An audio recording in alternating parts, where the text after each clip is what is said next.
নমস্কার, আমার নাম সুইটি মাহান্তা। আমি দিশা নার্সিং ইনস্টিটিউটের থার্ড ইয়ারের স্টুডেন্ট। সো আমি আজকে যে কথাটা বলবো সেটা একটা স্টুডেন্টের জন্য খুবই ইম্পর্টেন্ট।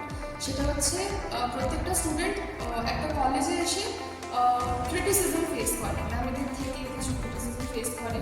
তো সেটা আজ আমাদের 3 বছর এই কলেজে হতে চললো আমাদের। আমি বলবো ফার্স্ট ইয়ার থেকেই আমাদের ম্যামেদের থেকে আমরা সেই ক্রিটিসিজমটা ফেস করিনি। আমরা শুরু থেকেই ম্যামেদের থেকে খুব লাভ, কেয়ারিং, সাপোর্টটা পেয়েছি, যেটা আমার পার্সোনালি খুব ভালো লেগেছে।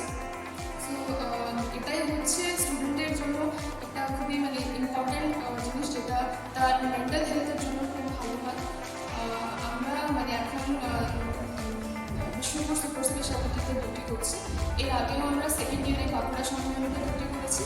ওখানেও আমাদের সেরকম কোনো প্রবলেম হয়নি, বিকজ আমাদের ম্যামেরা সবসময় আমাদের সাপোর্ট করেছে।